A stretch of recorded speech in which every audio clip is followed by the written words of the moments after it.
E o que que seria essa bipolaridade? Eu acho que uma forma bem simples de explicar é, primeiro, não é mudar de pensamento, não é mudar de ideia, não é mudar de opinião, ou como dizem muitas músicas por aí, que ela é bipolar demais e tal, né? Porque tá mudando de opinião o tempo todo, não é Certo. bem isso, né? A bipolaridade basicamente é, a pessoa tem uma fase de depressão e ela tem uma fase que é de ativação. Essa fase de ativação que a pessoa tem na vida é o que diferencia alguém que é bipolar daquela pessoa que não é bipolar. Mas essa fase de ativação é uma ativação do cérebro, não é porque a pessoa está mudando de ideia, não é algo psicológico, do caráter, falta de religião, nem nada disso. Algo altera no cérebro dela, neurobiologicamente, e aí tem várias causas para isso, que ela começa a alterar o pensamento, comportamento e emoção. E faz essa fase de ativação na vida dela, que seria o quê? Você já viu aquele rapper, o Kanye West? Ele tem, por exemplo, transtorno bipolar tipo 1. E ele passa muito por essa fase de ativação, então fica bem claro quando ele está passando por essa fase de ativação, que seria o quê? A pessoa dorme menos, ou seja, ela reduz a necessidade do sono. Ela dorme 3, 4 horas, por exemplo, e está sentindo cheia de energia. Ou seja, não é insônia, ela está dormindo menos e continua acelerada e com energia.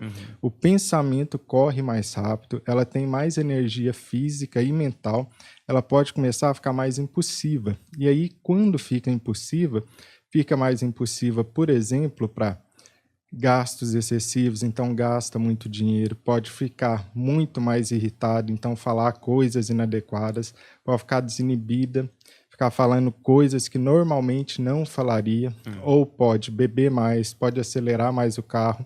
Basicamente, ela tem um aumento de energia para atividades potencialmente dolorosas.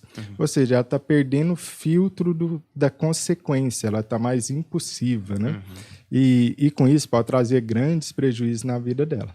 Então, mas isso só para entender, ela tem duas fases, então, pelo que você disse. Vindo de uma depressão, quer dizer, que é um estado que eu imagino que pode ser considerado como menos energético, porque a tendência é ficar mais na cama, ou não querer sair, ou evitar pessoas, vamos dizer assim.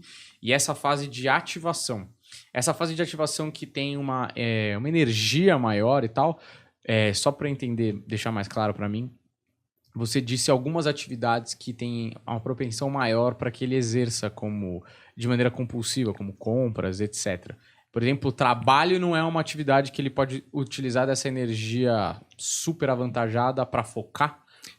Ou Pode sim. acontece também? Acontece sim. Pode acontecer da pessoa, por exemplo, focar intensamente no trabalho e aí ficar extremamente workaholic durante um período, concentrando toda a energia naquilo ali.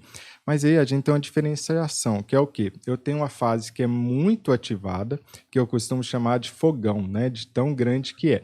Mas o termo oficial é mania, é um episódio de mania. Pensa que é uma fase que a pessoa está intensamente ativada. Nessa fase, ela não consegue concentrar o suficiente para produzir um bom trabalho. Ela sempre pensa que é como se fosse um incêndio, sempre é prejudicial para alguém, né? Sempre é prejudicial para a vida dela, porque está demais. Então, ela está tão com energia que o pensamento está acelerado demais e não consegue focar em uma coisa só. Enquanto existe uma fase de ativação que ela é menor do que essa, menos intensa que essa, que eu costumo chamar de foguinho, mas o termo oficial é hipomania. Certo. Então, com foguinho, até que você faz coisas boas, né? Um fogão da sua casa, você faz uma cozinha. Então, quando tá na hipomania, isso pode até ser funcional, nem sempre é disfuncional. É quando a pessoa consegue pegar essa energia e fazer isso que você está falando, jogar para algo produtivo como o trabalho, por exemplo. Mas aquela fase de mania é sempre prejudicial, não tem como tirar coisas boas dali.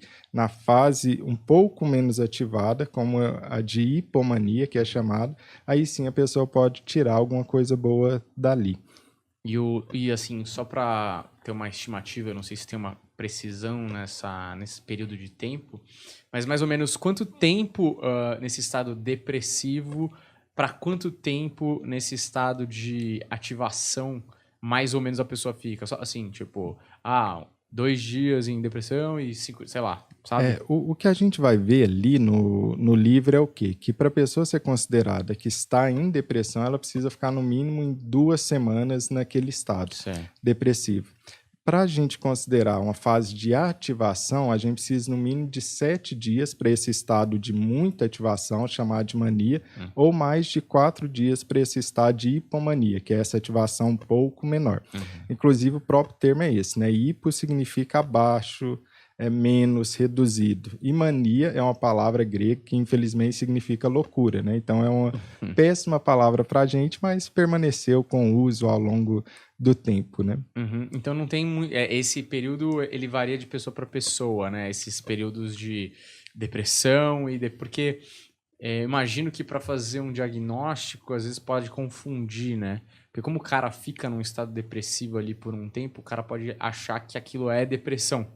Exatamente. E não necessariamente é, né? E aí que a gente tem um grande problema, que é a demora no diagnóstico no transtorno bipolar. Por quê? Porque mesmo aquele transtorno bipolar que é considerado mais claro, mais evidente, demora em média 9 anos para ser diagnosticado entre os primeiros sintomas e receber o diagnóstico correto. É um tempo enorme. Naquelas formas mais sutis, como por exemplo transtorno bipolar tipo 2, a gente está falando de 13, 15 anos. Não só no Brasil, no mundo todo. Então não é algo agora, né? Enquanto isso, a pessoa está sofrendo, obviamente, porque não recebeu o diagnóstico correto e não recebeu o tratamento correto.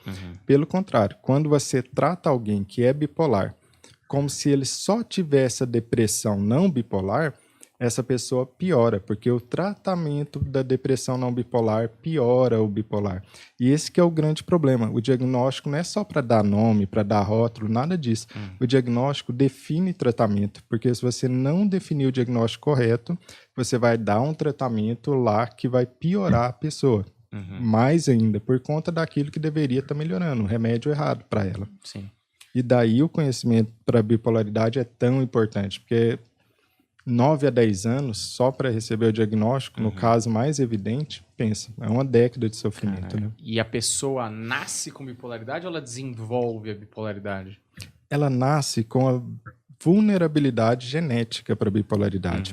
Então a gente sabe, uma das maiores causas da bipolaridade é genética. A pessoa tem que ter essa genética ali. A bipolaridade tem a maior herdabilidade que existe em todos os transtornos mentais, para a gente ter uma ideia, né? Que é de 90%. Caraca. Então é uma alta herdabilidade. Mas olha só, esse termo de herdabilidade muitas vezes o pessoal não compreende. Acha que é a chance da pessoa vir a ter bipolaridade se ela é filho ou parente de primeiro grau. Não é isso. Se você é filho ou parente de primeiro grau de alguém que tem transtorno bipolar, sua chance de também ser bipolar é de 15%. Mas o que é herdabilidade 90% então? Herdabilidade é uma palavra que significa assim, o quanto que a genética é responsável por essa pessoa ter bipolaridade.